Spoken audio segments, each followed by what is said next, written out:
Dear students, good morning. मैं doctor Rosy Shah. आज हम बीए थर्ड ईयर के सेकंड पेपर में नगरीकरण के कारण एवं परिणाम व समस्याओं के बारे में जानेंगे।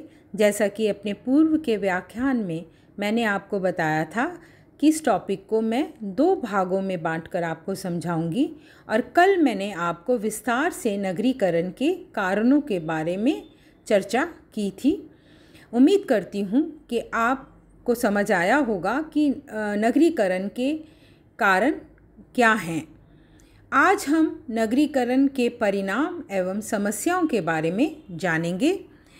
नगरीकरण के परिणाम तो मैं आपको क्रमवार एक एक करके इन परिणामों के बारे में बताऊंगी। सामाजिक जागरूकता में वृद्धि।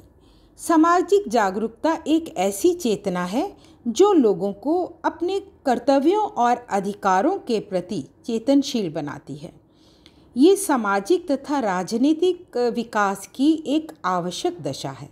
नगरीकरण की प्रक्रिया से जब धार्मिक शिक्षा तथा व्यवहार के परंपरागत तरीकों का प्रभाव कम होने लगा तो सामाजिक और धार्मिक सुधार ने एक आंदोलन का रूप ले लिया।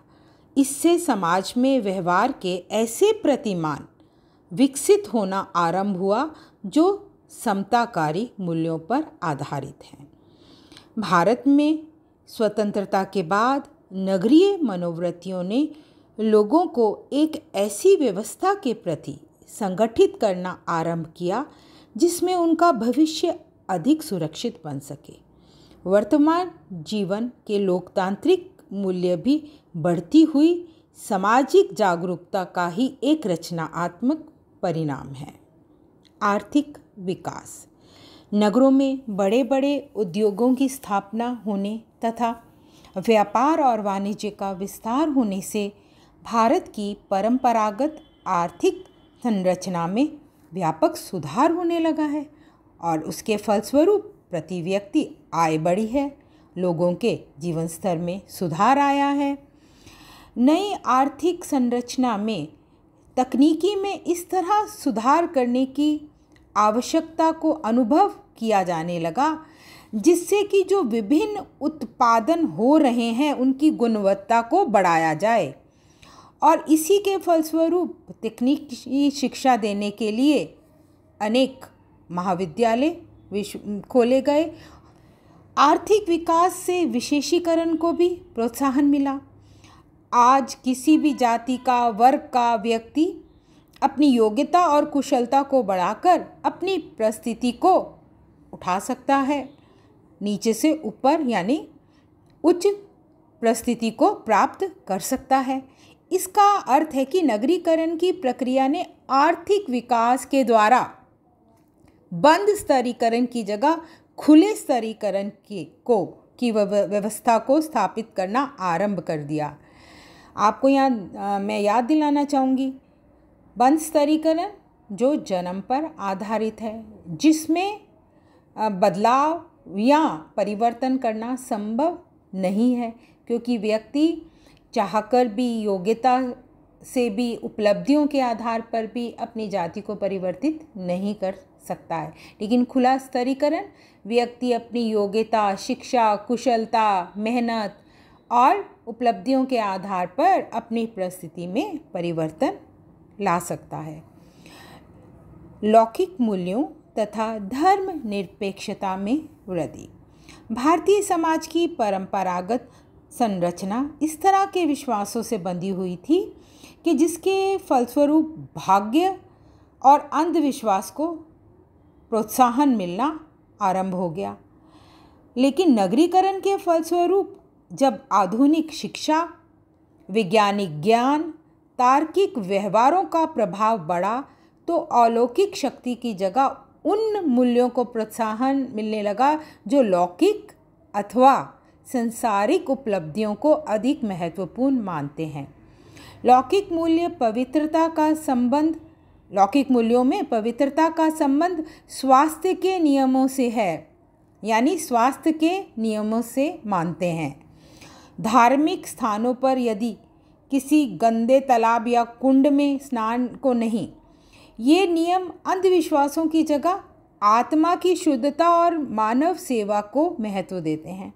इसी दशा में धार्मिक कट्टरता के प्रभाव को कम करके सर्वधर्म समभाव को प्रोत्साहन दिया है। महिलाओं की परिस्थिति में सुधार। नगरीकरण ने शिक्षा, व्यक्तिगत स्वतंत्रता, समताकारी मनोवृत्तियों, तार्किक दृष्टिकोण को प्रोत्साहन दिया और स्त्रियों की, महिलाओं की परिस्थिति में सुधार लाने में महत्वपूर्ण भूमिका निभाई है। बाल विवाह की जगह विलंब विवाह को, मतलब देर से विवाह को प्रोत्साहन मिलने से महिलाओं की जो चेतना थी वो जागृत हुई। नगरीय संस्कृति में विवाह विच्छेद, तलाक अथवा विधवा पुनः विवाह को बुरा नहीं समझा जाता है। इसी प्रकार जीवन साथी के चुनाव में महिलाओं की पसंद नापसंद को महत्व दिया जाने लगा। नगरीकरण के कारण स्त्रियों को विभिन्न सेवाओं में सहभागिता निभाने का अवसर मिला। आज हम देखते हैं कि सभी क्षेत्रों में महिलाएं पुरुषों के साथ कंधे से कंधा मिलाकर काम कर रही हैं और इससे पुरुषों पर महिलाओं की आर्थिक निर्भरता कम हो गई। राजनीतिक तथा सामाजिक गतिविधियों में महिलाओं की रुचि बढ़ने से भी उनकी परिस्थिति में सुधार हुआ है। जातिगत विभेदों में कमी। नगरीकरण का संबंध आधुनिकीकरण की एक ऐसी प्रक्रिया से है जिसमें व्यक्तिगत उपलब्धियों, शिक्षा, समताकारी मूल्यों का प्रभाव बढ़ने से जातियों की परंपरागत पहचान कमज़ोर पड़ने लगी। नगरों में सामाजिक संबंधों की एक ऐसी व्यवस्था देखने को मिलती है जिसमें विभिन्न जातियों के बीच खान पान, सामाजिक संपर्क तथा व्यवसाय के क्षेत्र में कोई विभेद देखने को नहीं मिलता है। विभिन्न समाजशास्त्रियों, जिनमें मुख्य हैं घूरे, योगेंद्र सेन, श्रीनिवास, ने अपने अध्ययन के आधार पर ये बताया है कि नगरीकरण की प्रक्रिया ने जाति पंचायतों की शक्ति को कम किया है और नगरों में जातिगत विभेदों में उल्लेखनीय कमी की है। परिवार की संरचना में परिवर्तन। नगरीकरण का एक परिणाम परिवार की संरचना में होने वाले परिवर्तन के रूप में भी सामने आया है। नगरीय परिवारों पर I.P. Desai, Kapadia, Elon Ross जैसे विद्वानों ने अध्ययन करके स्पष्ट किया कि नगरों में विभिन्न दशाओं के प्रभाव से संयुक्त परिवारों की जगह, जॉइंट फैमिली, संयुक्त परिवारों की जगह एकांकी परिवार, न्यूक्लियर फैमिली परिवारों का महत्व बढ़ता जा रहा है। इसके फलस्वरूप लोग संयुक्त परिवार के उस पर्यावरण से बाहर निकल रहे हैं जिसका काम व्यक्ति को नातेदारी के संबंधों तक, रूढ़ियों तक सीमित रखना था। नगरीय मनोवृत्तियों में वृद्धि होने से परिवार में उन कर्म कांडों तथा धार्मिक आयोजनों का प्रभाव कम होने लगा जिनकी वर्तमान सामाजिक संरचना में कोई उपयोगिता नहीं थी। एकांकी परिवारों में बच्चों की शिक्षा, व्यक्तित्व निर्माण पर भी अधिक ध्यान दिया जाने लगा। नगरीकरण, लेकिन यहाँ मैं एक बात आपको याद रखने योग्य बताना चाहूँगी कि इसके बाद भी नगरीकरण ने संयुक्त परिवार की मौलिक संस्कृति को समाप्त नहीं किया है।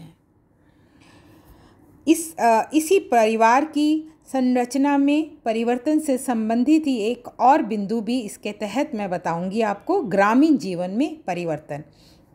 और इसके लिए मैं आपको MS.A. राव ने अपनी पुस्तक नगरीकरण तथा सामाजिक परिवर्तन में इसके संबंध में जो बताया है वह बताने जा रही हूँ। पुनः मैं आपको एक बार नाम बताती हूँ। MS.A. राव ने अपनी पुस्तक नगरीकरण तथा सामाजिक परिवर्तन में ग्रामीण जीवन पर नगरीकरण के व्यापक प्रभावों का उल्लेख किया है।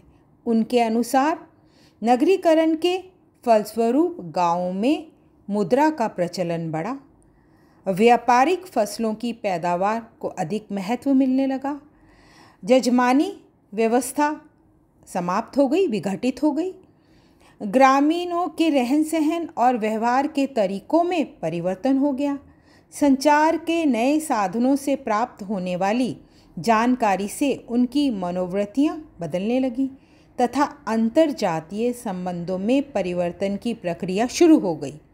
वास्तविकता ये है कि जो ग्रामीण नगर में जाकर नहीं रहते हैं, उनका जीवन भी नगरीय संस्कृति से प्रभावित होने लगा है और इसी का परिणाम है कि ग्रामीणों के दृष्टिकोण में परिवर्तन होने के साथ साथ वे अपने अधिकारों के प्रति भी जागरूक होने लगे हैं। चलिए अब जानते हैं नगरीकरण की समस्याओं के बारे में। समस्याएं या दुष्कार्य। सबसे पहले मैं जो समस्या आपको बताने जा रही हूँ वह है अतिक्रमण की समस्या। नगरीय विकास के लिए ये ज़रूरी होता है कि नगर का एक निश्चित क्षेत्र खुले स्थान के रूपों में रहे, वो पार्कों के रूप में, बगीचों, खेल के मैदानों के रूप में छोड़ा जाए। लेकिन हम क्या देखते हैं, इसके विपरीत वास्तविक स्थिति ये है कि आवासीय क्षेत्रों में भी बड़े बड़े नर्सिंग होम, व्यापारिक प्रतिष्ठान खुल जाने के से सामान्य जीवन असुरक्षित बनने लगा है। इसी प्रकार नगर के मुख्य बाज़ारों में सड़कों पर होने वाला अतिक्रमण, दुकानों के आगे रखे हुए सामान जो होते हैं, उससे आदमी सड़कों पर चलना भी कठिन उसका हो जाता है। पार्कों और खुले स्थानों को ठेले वालों ने, सामान बेचने वालों ने घेर लिया है। मुख्य चौराहों और मार्गों पर बड़े बड़े जो विज्ञापन पट लगे होते हैं, उनके कारण दुर्घटना होने की संभावना बढ़ जाती है। इसी प्रकार जो रेलवे लाइनों के दोनों ओर खाली ज़मीन पड़ी होती है, उस पर अतिक्रमणों से नगरों का वातावरण दूषित हो जाता है। अस्पतालों, बड़े बड़े सरकारी भवनों और शिक्षण संस्थाओं की चार दीवारी के आगे जो अवैध अतिक्रमण हो जाता है, वो एक बहुत ही कठिन समस्या है। कहने का अर्थ है कि नगर नियोजन की इससे असफलता सिद्ध होती है, क्योंकि ये एक बहुत बड़ी समस्या है। नगरीय विकास में खुले स्थानों का होना आवश्यक है, ये स्वास्थ्य वर्धक होता है, और यदि आप उन खुले स्थानों की जगह अतिक्रमण कर लेते हैं तो वह नगरीय जनजीवन को दूषित करने लगता है। आवास की समस्या।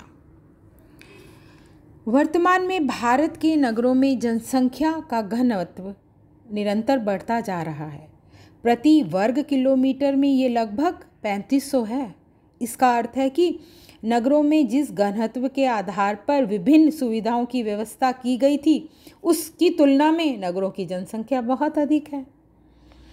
फलस्वरूप बड़ी संख्या में लोगों के पास अपने लिए रहने के मकान नहीं होते, उन्हें किराए के मकानों में रहना पड़ता है, और इन किराए के मकानों पर उनकी जो आय या कमाई होती है, उसका एक बहुत बड़ा हिस्सा खर्च हो जाता है।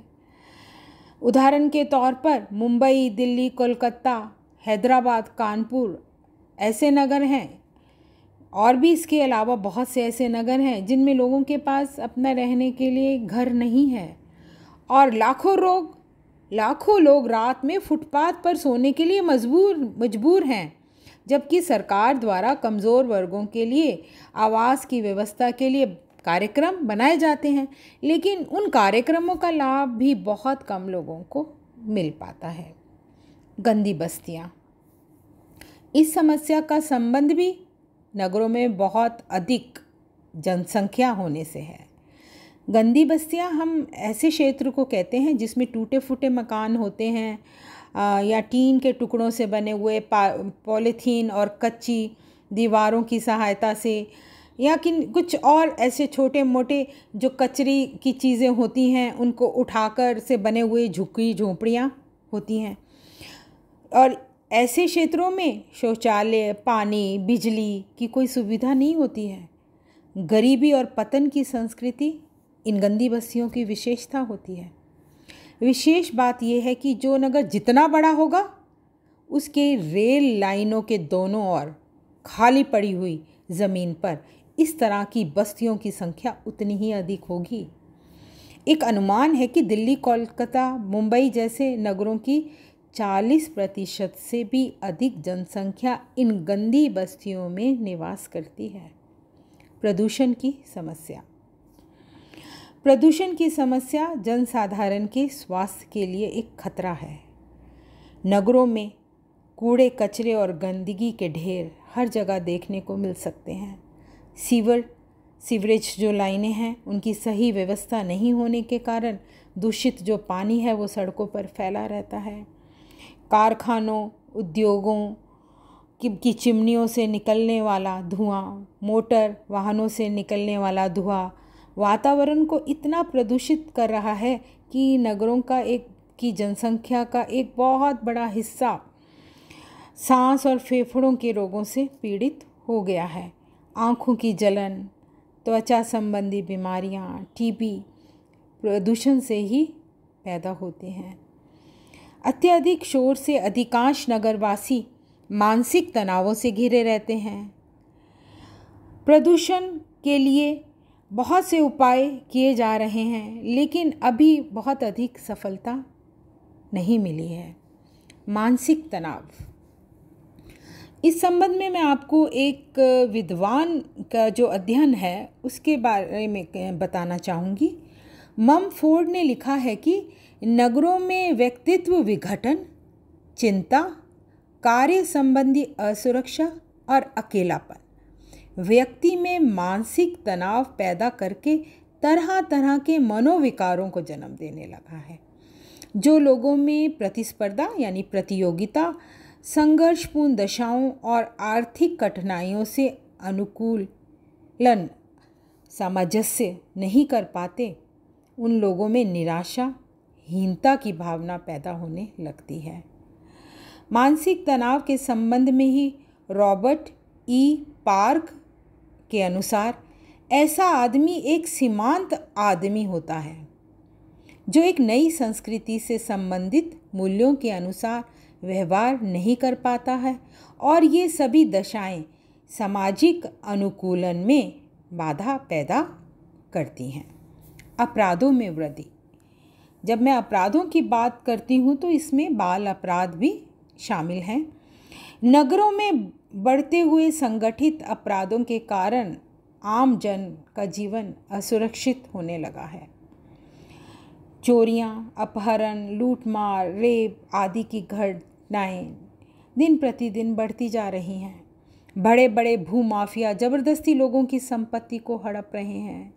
शराबखोरी, जालसाजी, मादक पदार्थों का सेवन नगरीकरण के ही खतरनाक परिणाम हैं।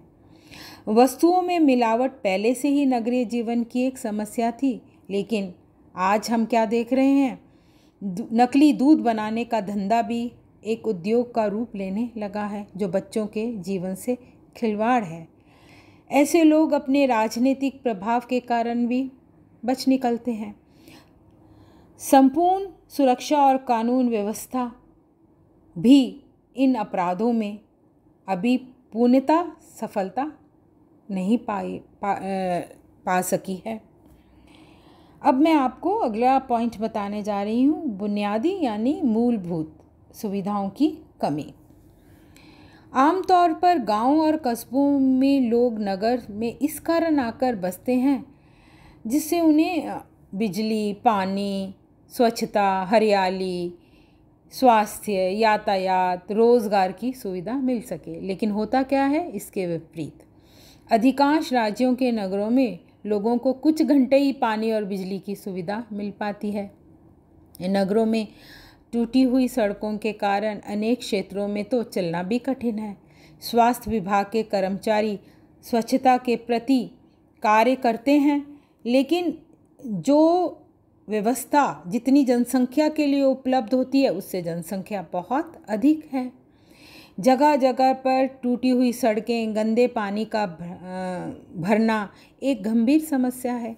गंदे पानी की निकासी की कोई समुचित व्यवस्था नहीं होने से ट्रैफिक के प्रति प्रशासन और कई बार पुलिस की लापरवाही के कारण भी नगर में जगह जगह जाम लगना भी आज एक मामूली बात हो गई है। परिवहन और यातायात। देश की गरीब हालत के कारण परिवहन एवं यातायात की गंभीर समस्या भी नगरों में देखी जा सकती है। नगरों में अधिकतर लोग बसों और टेम्पो में यात्रा करते हैं। हालांकि बहुत से नगर ऐसे हैं जहां पर मेट्रो अब आ चुकी है या ट्रेन से भी लोग सफ़र करते हैं। कार्यालय से घर का सफ़र बस से करने के कारण नगरवासी सुबह और शाम 2-2 घंटे खराब करते हैं। रेल सेवा का प्रयोग करते हैं परंतु उसमें भी काफ़ी समय बर्बाद होता है। उचित व्यवस्था अभी तक परिवहन और यातायात की एक आम आदमी के लिए नहीं है और बहुत बड़ी जनसंख्या ऐसी भी है नगरों की जो अपने निजी वाहन नहीं रख पाती है। स्वास्थ्य सुविधाओं का अभाव। नगरों में कई प्रकार की चिकित्सा सेवाएं उपलब्ध होती हैं। केवल उच्च वर्ग एवं सरकारी कर्मचारी तो उनका उपभोग पूर्ण रूप से करते हैं क्योंकि उन्हें ये सुविधा प्राप्त होती है, परंतु निर्धन लोगों को ऐसी सुविधा प्राप्त करना असंभव नहीं तो कम से कम कठिन तो अवश्य है। भारत में प्राथमिक स्वास्थ्य पर बजट का लगभग 4% ही खर्च किया जाता है। और मैं यहाँ ये बताना चाहूँगी कि जो जनसंख्या नगर की होती है उस पूरी जनसंख्या को स्वास्थ्य सुविधाओं का लाभ प्राप्त नहीं होता है। अभी मैंने आपको नगरीकरण की समस्याओं या दुष्कार्यों के बारे में समझाया है। नगरीय समस्याओं के विभिन्न समाधान भी हैं।